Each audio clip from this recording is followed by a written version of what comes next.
बहुत बड़ा है यानी छत्तीसगढ़, और यहाँ काम करना एक आमदार के लिए बहुत अच्छा, एक मतलब ये कॉन्स्टिट्यूशन में एक आमदार बहुत अच्छे से काम कर सकता है। और यहाँ के जो लोग हैं मतलब वो बोलते हैं ना, रोज कमाना और रोज खाना है, रोज कमाना और रोज खाना, ऐसे लोग हैं। ज्यादातर बस्ती या गरीब बस्ती है, लेकिन पिछले 10 वर्ष में दोनों ही आमदारों ने कुछ काम किया नहीं। तो और जो वातावरण में उन्होंने आजमा लिया है कि नवाब मलिक जो पहले भी 5 वर्ष आमदार रह चुके, उसके बाद वापस 5 वर्ष आमदार रह चुके, लेकिन पूरे कोरोना काल में नवाब मलिक थे ही नहीं लोगों के पास, और कोरोना काल खत्म होने के बाद भी वो नहीं थे।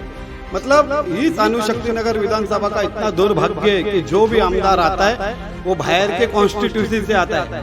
तुकाराम काते आए, वो भी बाहर के कॉन्स्टिट्यूंसी से आए। तुकाराम काते के बाद नवाब मलिक आए, वो भी बाहर से आए। तो इस अणुशक्ति नगर को मैंने लास्ट टाइम में बोला था आपको, स्थानिक और एजुकेटेड आमदार आपके विभाग में, आप मुझ पे विश्वास जताइए, जरूर और जरूर मैं आपका पूरी समस्या दूर करूंगा।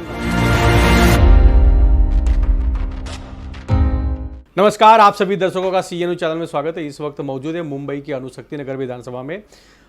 महाराष्ट्र में आचार संहिता लग चुका है, सभी पार्टी के उम्मीदवार अपने अपने फॉर्म जमा कर रहे हैं, यानी उम्मीदवारी भर रहे हैं, और 29 तारीख लास्ट अर्ज जमा करने का यानी फॉर्म भरने का समय है, तारीख है।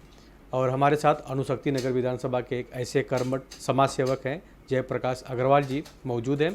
उनसे चर्चा करेंगे कि अणुशक्ति नगर विधानसभा में वो चुनाव लड़ने जा रहे हैं, किस पार्टी से चुनाव लड़ेंगे, क्योंकि 5 साल पहले 2019 में जब चुनाव हुआ था तभी भी JP अग्रवाल जी ने चुनाव लड़े थे और उस वक्त भी काफ़ी इन्होंने घमासान मचाया था। तो आइए JP अग्रवाल से चर्चा करते हैं। सबसे पहले तो आपका अभिनंदन कि आप चुनाव लड़ने जा रहे हैं। नमस्कार।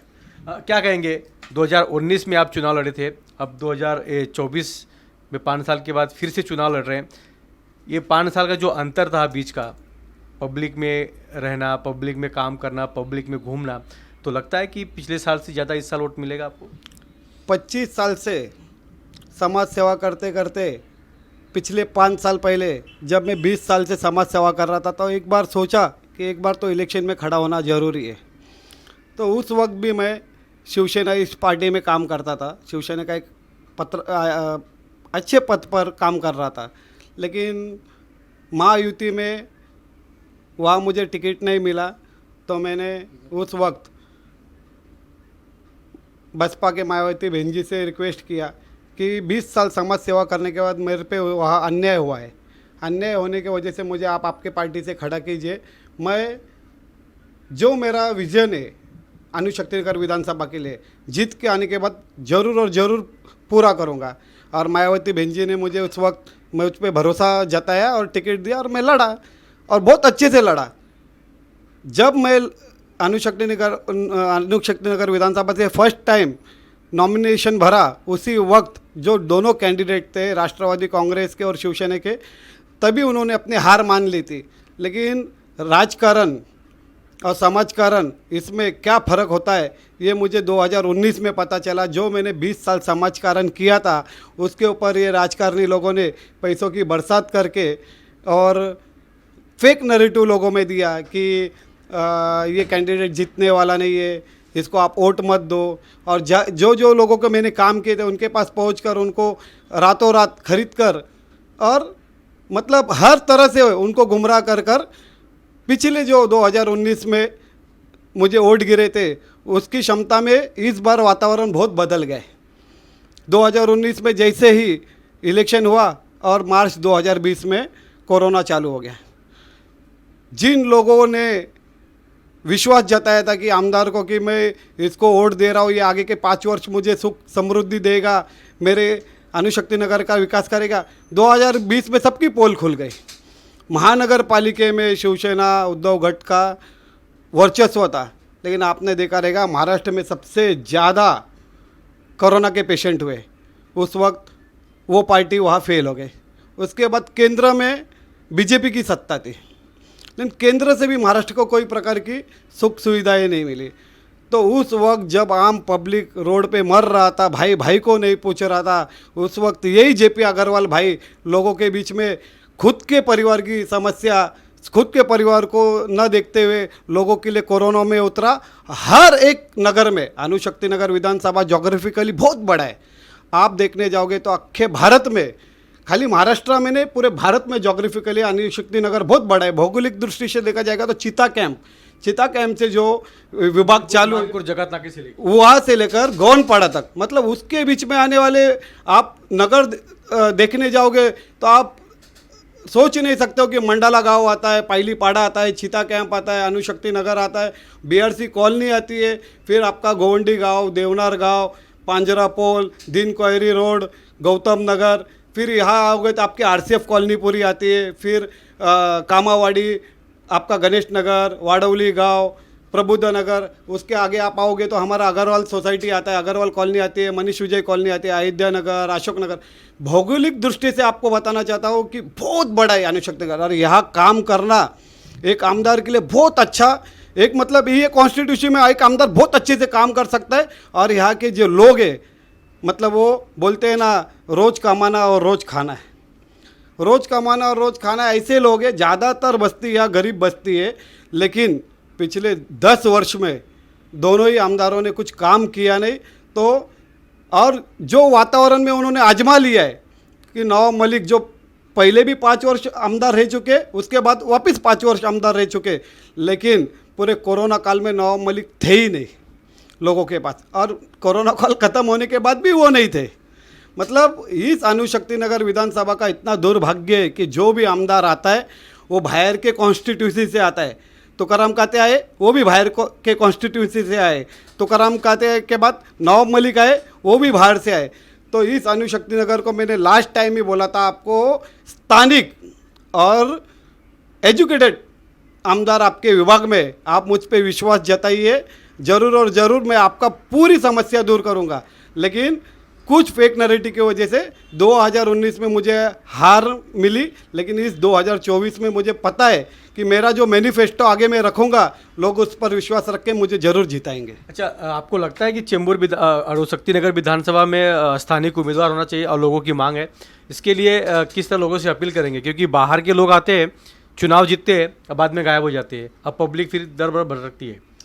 मैं आपको वही बताना चाहता हूँ, इस वक्त भी जो मेरे प्रत्याशी है वो भी सब कैंडिडेट बाहर के ही है।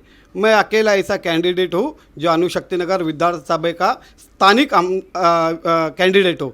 स्थानिक होने के बावजूद मैं खुद एक एजुकेटेड हूँ, मुझे मालूम है प्रशासकीय डिपार्टमेंट में जाके कैसा लोगों का काम करके लेना है। अच्छा, आपको मैं एक बताना चाहता हूँ, आमदार का काम मैंने लास्ट टाइम भी बोला था, इंफ्रास्ट्रक्चर तैयार करना है, न कि गलियों के नाली बनाना है, शेड बनाना है। ये दोनों आमदारों ने जीतने के बाद क्या किया कि अपने नज़दीक के कॉन्ट्रैक्टर को काम दिया, 3 लाख का शेड बनाया, 2 लाख रुपए कॉन्ट्रैक्टर को मिल गए, 1 लाख रुपए खुद के पदाधिकारी को मिल गए। और अणुशक्ति नगर में क्या होना चाहिए? सबसे पहला जो है मेडिकल फैसिलिटी। इंसान को कुछ नहीं चाहिए। आज जो गरीब लोग हैं, अगर उसके घर में किसी को हार्ट अटैक आ जाता है, उसको हॉस्पिटल में लेके जाया जाता है, 4 से 5 लाख रुपए उसको खर्चा आता है। आप मुझे बताइए कि वो गरीब इंसान 4 से 5 लाख रुपया कहाँ से लाएगा? तो सबसे पहले आरोग्य फ्री होना चाहिए। तो इस कॉन्स्टिट्यूशन में मेरा सबसे ज़्यादा जो ध्यान है वो इसी के ऊपर है कि अगर मैं जीत के आऊँ तो पहले आरोग्य पर काम करूँगा, आरोग्य होने के बाद फिर शिक्षण। आप बोलते हो आजकल के बच्चे भारत का फ्यूचर है, लेकिन बच्चों को शिक्षण मिलेगा तभी फ्यूचर होएगा ना। उसके लिए आपको पहले उनको अच्छे से शिक्षित करना चाहिए, और शिक्षित करने के लिए आपको कॉलेजेस, स्कूल्स ये डेवलप करने। अणुशक्ति नगर में एक भी एडेड कॉलेज नहीं है कि जहाँ बच्चा जाके एडमिशन ले सके।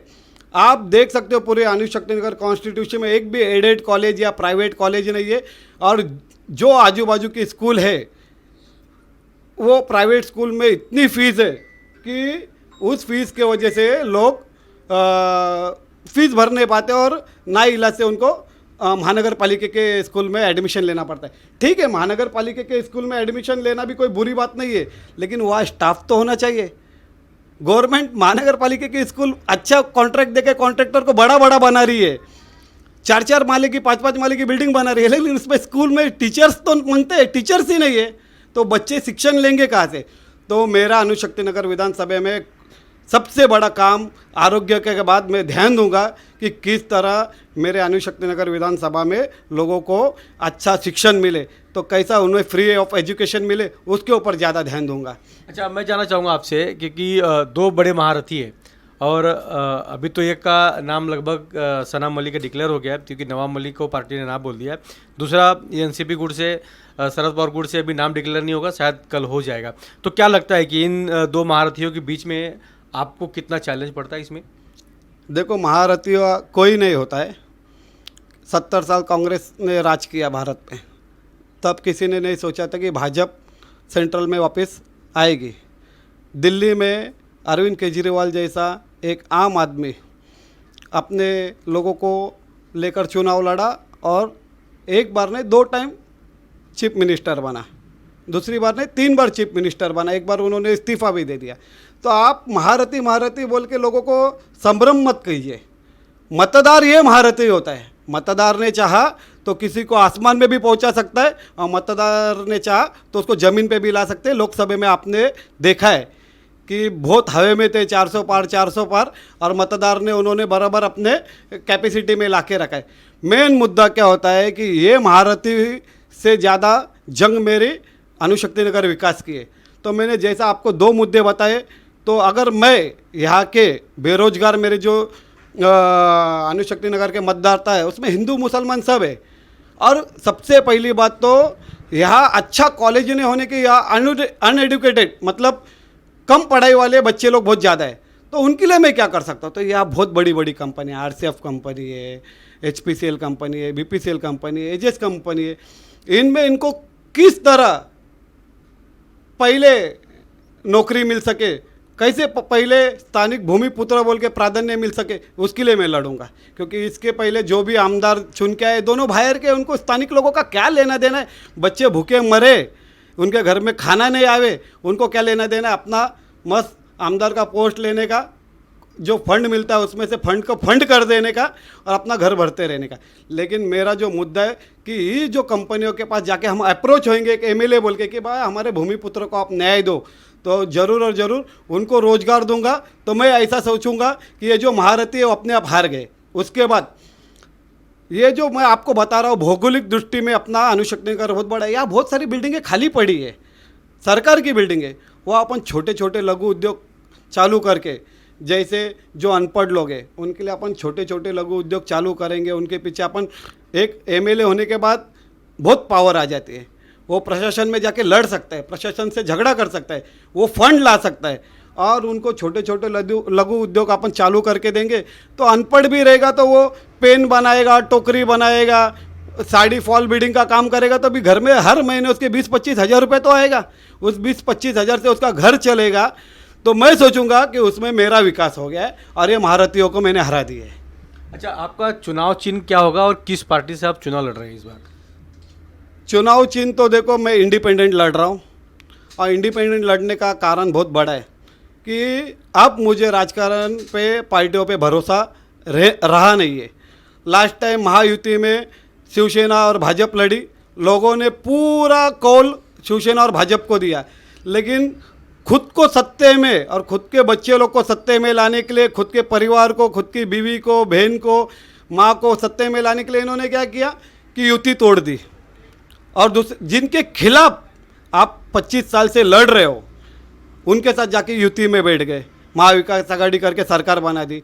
और फिर से आपने देखा रहेगा महाविकास आघाड़ी की सरकार गिर गई और महायुति की सरकार। तो राजकारण पूरा गंदा हो चुका है। अभी मुझे किसी पार्टी से लड़ने की इच्छा नहीं। मैं इंडिपेंडेंट खड़ा रहूँगा और इंडिपेंडेंट जीत के आऊँगा और इंडिपेंडेंटली अणुशक्ति नगर विधानसभा के लिए लड़ूंगा और इधर इंडिपेंडेंटली विकास करके दिखाऊंगा। अच्छा, कभी आप अपना फॉर्म जमा करेंगे, उम्मीदवारी अर्ज दाखिल करेंगे और कभी से चुनाव प्रचार में की शुरुआत करेंगे आप?